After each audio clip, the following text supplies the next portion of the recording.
बिहार में विधानसभा चुनाव होना है और आचार संहिता लगने ही वाली है। 24 से 36 घंटा या फिर कहें 72 घंटे में बिहार में आचार संहिता लग जाएगी, क्योंकि बिहार में मुख्य चुनाव आयुक्त का दौरा हो चुका है और बहुत सारी जो प्लानिंग जो थी वो सब कुछ पूरी हो गई है। जो दिशा निर्देश है जिला प्रशासन को भी दे दिया गया है और दूसरी तरफ कहें तो पॉलिटिकल पार्टी जो है वो भी अपने तरफ से पूरी तैयारी कर ली है। और हम ये कह सकते हैं कि उम्मीदवार कौन होंगे, किस जगह से उम्मीदवार होंगे, एक तब जरूर तय हो गया। भले ही सीटों को लेकर अभी तक उहापोह की स्थिति भले ही है, न तो एनडीए ने पत्ता खोला है और ना ही इधर से तेजस्वी यादव का जो महागठबंधन है उसने कोई पत्ता खोला है। लेकिन जो कैंडिडेट हैं उन्हें कहीं ना कहीं ये बात जरूर पता चल गई है कि उन्हें टिकट मिलेगा या फिर नहीं मिलेगा। आज कुछ मुद्दे हैं इस पे हम बात करेंगे। मेरे साथ हैं आरजेडी के राघवेंद्र कुशवाहा जी। कुशवाहा जी, आपका स्वागत है। जी नमस्कार। राघवेंद्र जी, उहापोह की स्थिति अभी लग रही है, किसको टिकट मिलेगा नहीं मिलेगा, लेकिन समय अब नहीं है। मुझे लगता है पार्टी स्तर पे सब कुछ तय हो गया, सिर्फ अनाउंसमेंट की देरी है। बिल्कुल सही कहा आपने।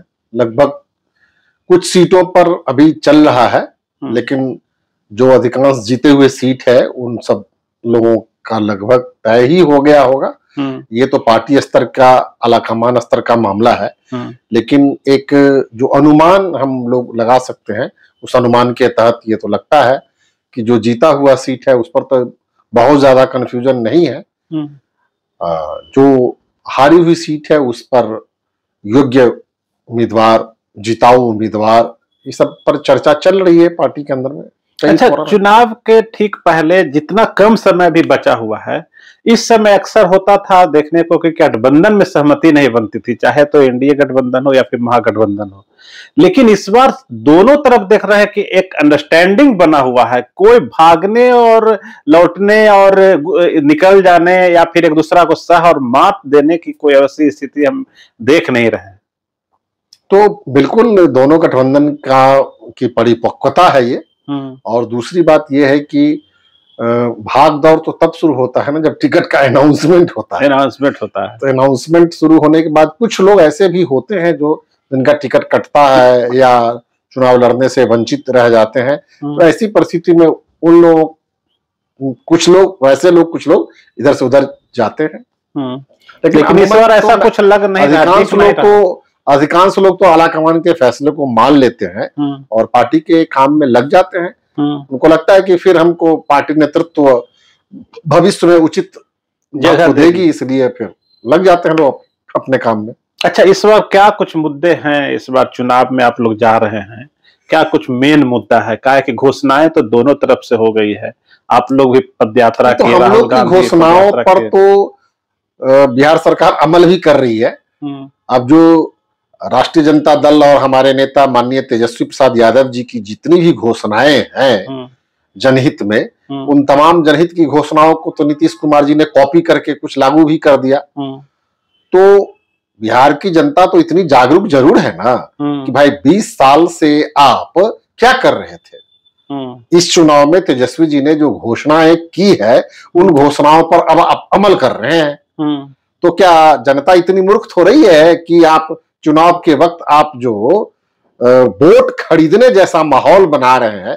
ये तो नहीं होगा ना। 10-10 हजार दे के वोट खरीदने जैसा माहौल बना रहे हैं। ये तो वोट चोरी का पहले माहौल बना, अब वोट खरीदने का भी माहौल बन रहा है। अच्छा, या तो लोकतंत्र की धज्जियां उड़ाने वाली बात। अच्छा, कई खबरें ये भी आई, चुनाव आयोग को एकदम उसको संज्ञान लेना चाहिए, सुप्रीम कोर्ट को भी संज्ञान लेना चाहिए कि ये जो वोट खरीदने का जो आह्वान चलाया जा रहा है और जानबूझ करके चुनाव की अधिसूचना नहीं जारी की जा रही है और इनके कैबिनेट के फैसले अनाप शनाप लिए जा रहे हैं। आपको ये सब फैसला लेना था तो पहले ले लेते। 20 साल आपको मौका मिला था। अब मुश्किल से 1 महीना भी समय नहीं बचा चुनाव का, तो आप अनाप शनाप फैसला ले रहे हैं। तो जानबूझ करके यह दर्शाता है कि आप चुनाव आयोग की धज्जियां उड़ा रहे हैं, नियम कायदे की धज्जियां उड़ा रहे हैं और आप अपने संवैधानिक पद का दुरुपयोग करके आप वोट खरीद रहे हैं। अच्छा, इसमें भी एक पेच है जो खबरें आ रही है, इसमें भी एक पेच है। मुझे जहां तक याद है कि इस बार जो बजट सत्र हुआ था तो उसमें सरकार ने अपने बजट में प्रावधान किया था कि हम 75 लाख परिवार को 2-2 लाख रुपए हम देंगे। उसमें बजट में आ गया था। 2-2 लाख नहीं देके चुनाव के ठीक पहले 10 दिन पहले 20 दिन पहले आप 10,000 दे रहे थे। 1,90,000 तो खा गई सरकार। तो यहाँ भी पेच है, यहाँ पेच है, कई तरह का पेच है जो कि अब उन चीजों को पकड़िएगा तभी बोल देंगे कि जुमला है।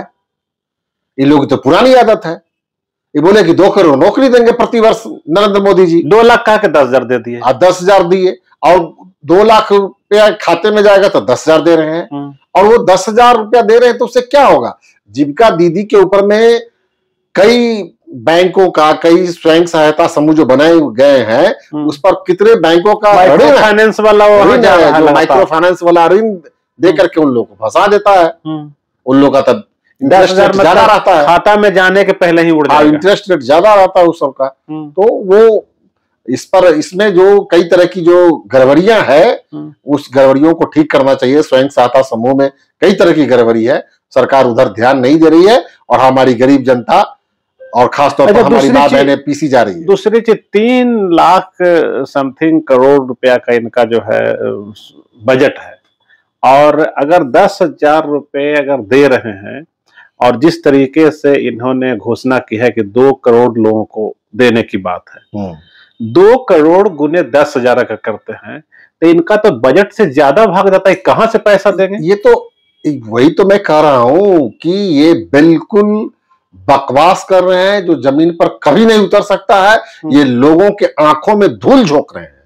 ये सरकार अपनी जनता को मूर्ख बना रही है।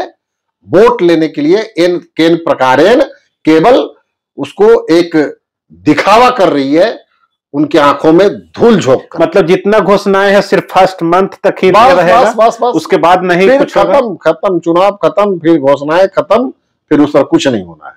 मतलब तो चलता रहता है। ये तो भारतीय जनता पार्टी की सरकार की तो पुरानी आदत है कि हम आपके खाते में 16 लाख भेजेंगे। अब ये भी तो 3 टर्म से रह गए प्रधानमंत्री, अभी तक किसी के खाते में 16 लाख तो नहीं आया क्या? नहीं ना आया। लोगों को 2 करोड़ रुपया नौकरी देने की बात करते, आया क्या किसी के खाते में गया? इस बार तो कह रहे हैं कि 1 करोड़ नौकरी देंगे हम। तो देंगे तो दिखाएंगे ना। आप 1 करोड़ रुपया, 1 करोड़ नौकरी इसी समय देंगे क्या? अच्छा, 2 करोड़ साल से थे तो कहाँ थे? 2 करोड़ नौकरी आप केंद्रीय स्तर पर देने की बात कर रहे थे और बिहार स्तर में 1 करोड़ नौकरी संभव क्या? ये सब बकवास है। 50 लाख को तुम दे दिए नौकरी। इतनी सारी वैकेंसी है बिहार सरकार के पास अपने, उसको तो अभी तक 20 साल में तो पूरा ही नहीं किए। तो फिर नई वैकेंसी कहां से आने? जो वैकेंसी पहले से पद रिक्त है वहां तो बहाली नहीं की 20 साल में। तो कहां करेंगे? अभी भी बहुत ऐसे विद्यालय है जहां पर आपको शिक्षक नहीं है। कई ऐसे विद्यालय है कि जहां भवन नहीं है, भवन है तो शिक्षक नहीं है, शिक्षक है तो छात्र नहीं है, और सब कुछ है तो पढ़ाई नहीं है। और अगर हो भी रहा तो वेतन नहीं है। वेतन कहाँ रेगुलर मिल रहा है? भी रेगुलर नहीं मिल पाता। कोई ऐसा कर्मचारी, कोई विभाग का कर्मचारी कह सकता है, शिक्षा हो या स्वास्थ्य हो, ये कह सकता है कि हमको रेगुलर वेतन मिल रहा है। ये बिल्कुल सरकार की गलत नीतियों का ही परिणाम है कि बिहार की शिक्षा व्यवस्था पूरी तरह से चौपट हो चुकी है। अब सरकारी स्कूल में पढ़ने वाला बच्चा चपरासी की भी नौकरी नहीं पा सकता है।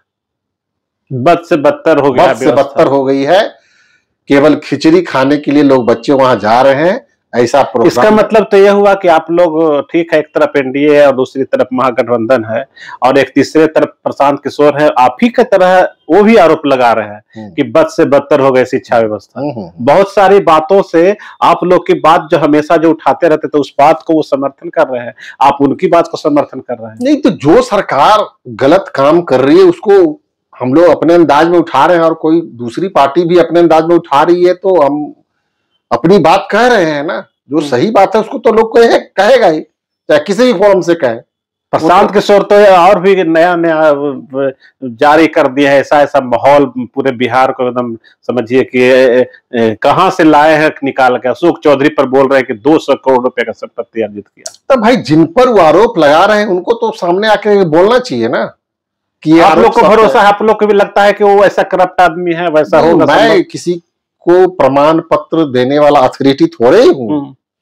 आप लोग ने भ्रष्टाचार का तो आरोप लगाते रहे हैं, भ्रष्टाचार का आरोप तो सरकार पे लगाते रहे, बिल्कुल है ही। और अगर वो हम क्या लगा रहे, सरकार का सीएजी आरोप लगा रहा है, 70,000 करोड़ रुपए का हिसाब नहीं मिल रहा है, तो ये क्या भ्रष्टाचार नहीं है?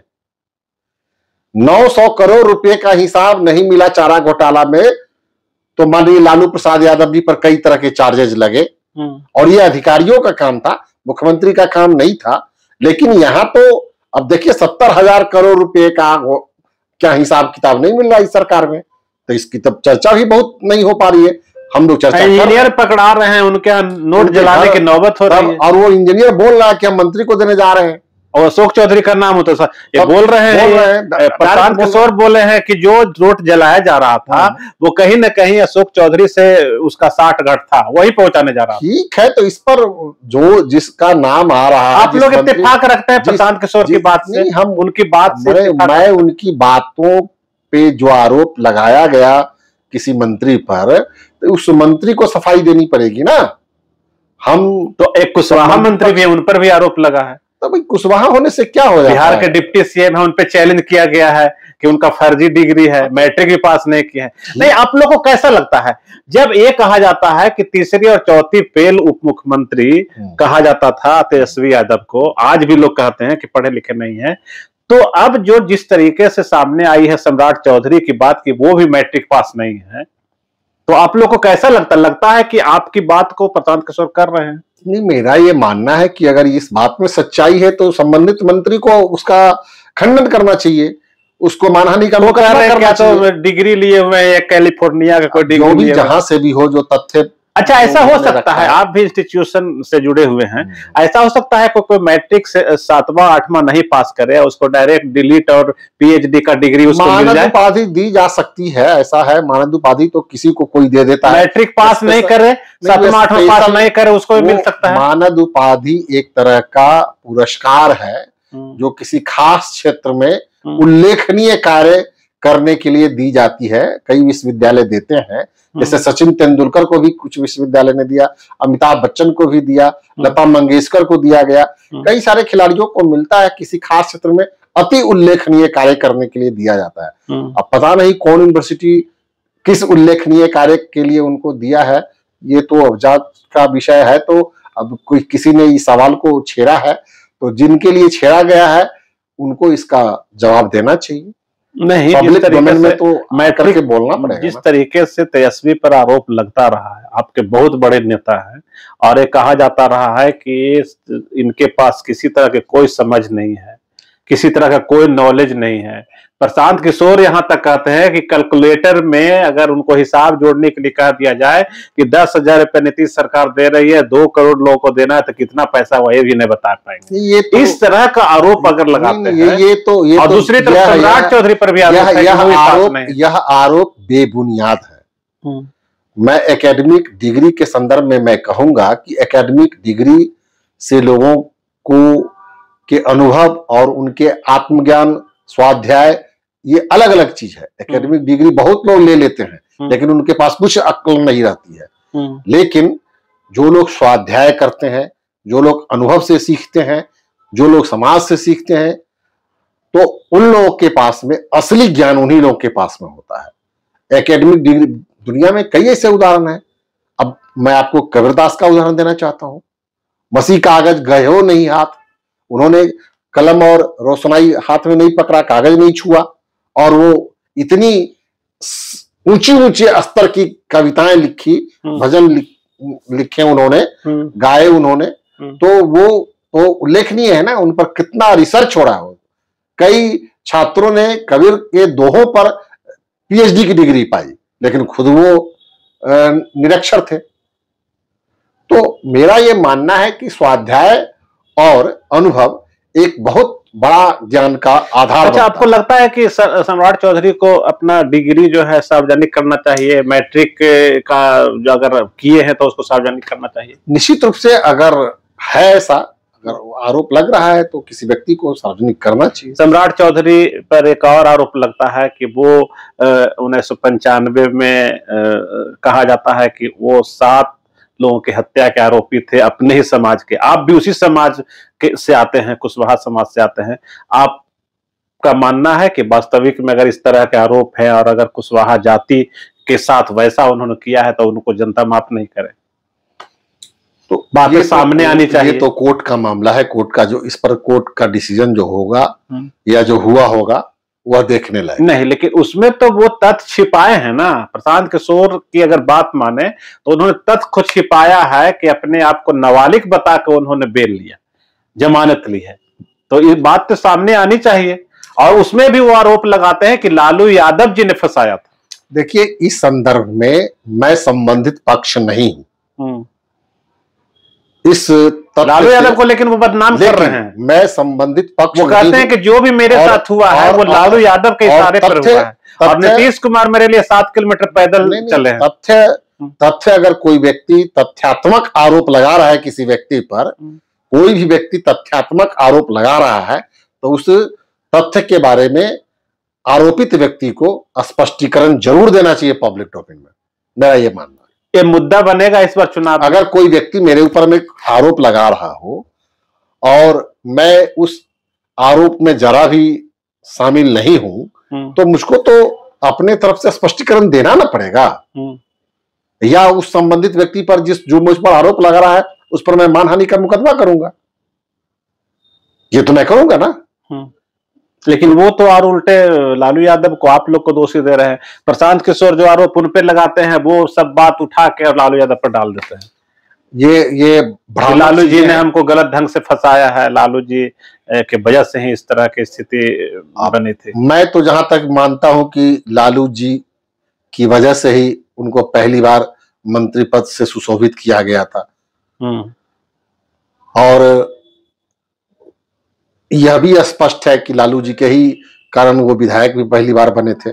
उसके बाद से तो वो मनोनीत होते रहे हैं। उसके बाद से तो कभी चुनाव लड़े नहीं है। तो ये मैं कैसे मान लूंगा कि लालू जी उनको फंसा रहे? लालू जी ने तो उनको जीवन दान दिया, राजनीतिक जीवन दान दिया है। अच्छा लगता है बिहार में इस बार भ्रष्टाचार भी एक अहम मुद्दा है। जिस तरीके से बातें सब सामने आ रही है, कई मंत्रियों के जो नाम सामने आ रहे हैं और जो स्पष्ट कोई बात नहीं सामने आ रही है, तो लगता है कि इस बार वोटिंग करने वाले नौजवान हैं, जो अभी 21वीं सदी का जो समय जो चल रहा है, इसमें नौजवानों का अहम रोल होगा इस वोटिंग में। और काफी संख्या में इस बार नए वोटर भी हैं, नौजवान होंगे। तो लगता है कि तमाम बातें जिस तरीके से चुनाव के ठीक पहले उछाली जा रही है या फिर उछली है, जैसे भी उछली है, इसका सीधा असर चुनाव पर होगा। मैं आपको बताना चाहता हूं इस संदर्भ में कि दुनिया का सबसे नौजवान देश भारतवर्ष है और इस भारतवर्ष में भी सबसे नौजवान राज्य बिहार है। यानी यहाँ युवाओं की संख्या पूरे विश्व में सबसे अधिक भारत में है। और इस भारतवर्ष में भी सबसे अधिक युवाओं की संख्या बिहार में, जनसंख्या के अनुपात में बिहार में है। और आपने देखा होगा कि युवाओं की क्रांति की वजह से इस संसार में कई सारे उथल पुथल हुए हैं। बांग्लादेश की सरकार चली गई, नेपाल की सरकार चली गई, अभी तुरंत दक्षिण अफ्रीका में आपको मेडागास्कर की सरकार चली गई है। और कई मुल्कों में, फ्रांस में, इटली में, कनाडा में, ब्राजील में, इन सब जगहों पे युवाओं का उबाल देखने को मिल रहा है। तो निश्चित रूप से अब जो नौजवान है वो कई तरह के तकनीकों से लैस है, कई तरह के विचारों से लैस है। वो उनको आप तथ्य को छुपा करके उनके भविष्य को आप बर्बाद नहीं कर सकते हैं, उनको दिग्भ्रमित नहीं कर सकते हैं। इतने अवेयरनेस आज के नौजवानों में आ गई है। तो नौजवान अपने भविष्य के लिए, अपने राष्ट्र के लिए, अपने राज्य के लिए जरूर कोई अच्छा फैसला करेंगे, ये मेरा पूरा अनुमान है। और उन लोगों ने तो फैसला कर लिया है। आज तक जितने भी सर्वे आ रहे हैं डिफरेंट सर्वे एजेंसियों का, उस सब में सबसे ज्यादा लोग चाह रहे हैं कि तेजस्वी के नेतृत्व में बिहार की सरकार बने। और बाकी लोगों का तो ग्राफ बहुत नीचे है। तेजस्वी जी के और बाकी लोगों की तुलना में तेजस्वी जी का ग्राफ बहुत ऊंचा दिखाई पड़ रहा है, बाकी लोग बहुत पीछे हैं। कुछ सर्वे में प्रशांत किशोर को भी आगे दिखाया गया है। वो एकाध चैनल पे वो सब प्रायोजित हो सकता है। प्रशांत किशोर कहीं रहेंगे इस चुनाव में, फैक्टर है। संघर्ष कर मुद्दे तो उठा दिए हैं, संघर्ष कर रहे हैं, संघर्ष कर रहे हैं, संघर्ष कर रहे हैं, अपना काम कर रहे हैं। जनता कितना नोटिस लेती है वो तो चुनाव आने वाला बताएगा, रिजल्ट बताएगा। इस बार लग रहा है कि जो सत्तासीन सरकार है वो सत्ता से नीचे, बिल्कुल सत्तासीन सरकार सत्ता विहीन हो चुकी है। बस अब केवल काम चलाऊ सरकार चल रही है। अब इनके कहने पर इनके अधिकारी भी बात नहीं मान रहे हैं, क्योंकि अधिकारियों को पता चल गया है कि यह सरकार रिपीट नहीं कर रही है। इसलिए सब लोग एकदम लूट का बाजार गर्म किए हुए हैं। अभी आप चले जाइएगा सचिवालयों में, विभिन्न जिला कलेक्टेरिएट में, ब्लॉक में, तो एक ही नारा आपको अधिकारी और कर्मचारी के बीच में लगता हुआ दिखाई पड़ेगा कि सरकारी धन की लूट है, लूट सके सो लूट, अंत काल पछताओगे जब ये सरकार जाएगी टूट। मतलब सरकार नहीं रहेगी तब फिर मौका नहीं मिलेगा। अच्छा, तो जितना घोषणा नीतीश जी किए हैं, तो अगर आप लोग की सरकार बनती है तो क्या संभव है कि सारे घोषणाओं को जमीन पर उतारना? अब ये तो कठिन कार्य होगा, लेकिन तेजस्वी जी के अंदर में इतनी क्षमता है कि वो जिन चीजों का इन्होंने पहले से ही घोषणा कर दिया है, तो उन चीजों के साथ उन चीजों पर अमल करने की पूरी कोशिश ये करेंगे। और मुझको लगता है कि आने वाली सरकार बिल्कुल जनता के हक और जनता के अधिकार को समर्पित होगी। अच्छा, क्या लग रहा है इस बार 15 साल बनाम 20 साल होगा या फिर 17 महीने बनाम 20 साल होगा? नहीं, ये 15 साल बनाम 20 साल का नहीं है। यह भ्रष्टाचार के खिलाफ सदाचार की लड़ाई है। रिटायर्ड गवर्नमेंट के खिलाफ फ्रेश गवर्नमेंट की लड़ाई है। बुजुर्ग गवर्नमेंट के खिलाफ नौजवान गवर्नमेंट की लड़ाई है।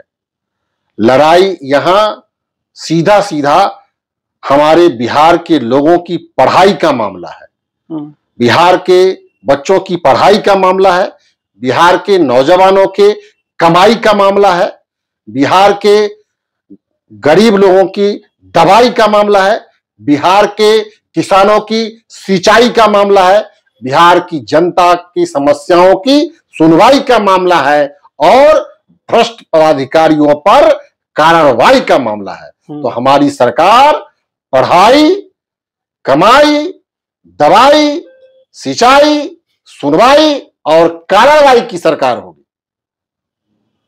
इस बार फैक्टर रहेगा, नीतीश जी बोलते थे कि महिला के बदौलत, महिला वोट के बदौलत ही वो सत्ता में बने रहे हैं और है। एक तरफ महिला और युवा दोनों ग्रुप इस बार ज्यादा एक्टिव हो। तो हमारा तो माई अब नए परिप्रेक्ष्य में हमारा तो नाई की शब्दावली चेंज हो गई ना। पहले लोग माई को लोग मुस्लिम और यादव मानते थे, लेकिन तेजस्वी जी के नेतृत्व में माई का अर्थ बदल गया। इस माई का अर्थ हो गया है महिला और यूथ। अच्छा, महिला और यूथ, एम और वाई, महिला और यूथ, MY। तो महिला यूथ तेजस्वी जी के पक्ष में पूरी तरह से गोलबंद है, क्योंकि महिलाओं को यह लग रहा है कि हमारी अस्मत, हमारी आबरू, हमारी भविष्य अब इस सरकार के हाथ में सुरक्षित नहीं है। और यूथ को भी लग रहा है, नौजवानों को भी लग रहा है कि न हमको मुकम्मल पढ़ाई की व्यवस्था है, न मुकम्मल कमाई की व्यवस्था है। हमको रोजगार चाहिए और वो रोजगार दे सकते हैं रोजगार वाले बाबा तेजस्वी जी। अच्छा, इस बार मैन ऑफ एम्प्लॉयमेंट है हमारे तेजस्वी जी। अच्छा, एक चीज और, जो बफ वाला जो मुद्दा था उसको लेकर कहा जा रहा है कि मुस्लिम वोट नीतीश कुमार से पूरी तरह से टूट गया, अलग हो गया। तो जिस तरह के भारत सरकार की नीतियां थी वक्फ के संबंध में और नीतीश जी ने उसको पूरी तरह से समर्थन दिया था, तो निश्चित रूप से वो आनन फानन में लिए गए तुगलकी फरमान थे, जो कि अल्पसंख्यकों के हित में नहीं है। हमारी पार्टी और हमारे नेता ने इसका बड़ी विरोध किया था। तो निश्चित रूप से पहले भी उनके साथ मुस्लिम वर्ग का फायदा तो मिलेगा आप लोग को। पहले भी उनके पास मुस्लिम वर्ग का सपोर्ट नहीं था और कल भी नहीं रहेगा। अच्छा, तेजस्वी के मुख्यमंत्री के सवाल पे बातें आती है। राहुल जी लगातार घूमे, बैठे, प्रेस कॉन्फ्रेंस भी किए, लेकिन उनके तेजस्वी के मुख्यमंत्री अनाउंसमेंट के सवाल पे बातें साफ साफ नहीं सामने आती थी। क्या लग रहा है इस पे एक फ्रेश आप लोग में महागठबंधन में नहीं लगता है कि अनाउंसमेंट होना चाहिए? यह गोदी मीडिया का सवाल है। ये इस तरह के सवाल जो उठा रहे हैं ना लोग, ये गोदी मीडिया के लोग उठाते हैं। भाई, सबसे बड़ी पार्टी राष्ट्रीय जनता दल है और उस पार्टी का नेता, सर्वमान्य नेता माननीय तेजस्वी प्रसाद यादव जी है और विधानसभा में सबसे बड़ी पार्टी भी तेजस्वी जी की पार्टी रही है। तोड़फोड़ करके कुछ लोग कभी इधर से उधर, ये फिर भी सबसे बड़ी पार्टी रही है। तो सबसे बड़ी पार्टी के नेता ही ना मुख्यमंत्री बनेंगे, तो स्पष्ट है। इसमें कहां कोई शक है? इसमें कोई शक है? कांग्रेस पार्टी कहती है कि हमारे पार्टी का मुख्यमंत्री बनेगा। कम्युनिस्ट पार्टी बोली है कोई कि हमारी पार्टी का मुख्यमंत्री बनेगा या ये नाम रहेगा चयन? लेकिन बाद में नहीं, वो लोग नहीं बोल रहे हैं, तो इसका अर्थ है ना कि सबसे बड़ी पार्टी राष्ट्रीय जनता दल है और इस पार्टी के नेता तेजस्वी प्रसाद यादव जी है, तो हो गया। ये तो अंडरस्टूड है। तेज प्रताप भी एक आ गए हैं सामने। अब वो छोड़िए, ये सब चीजों पर इसका कोई मतलब नहीं है, असर नहीं होगा कुछ नहीं।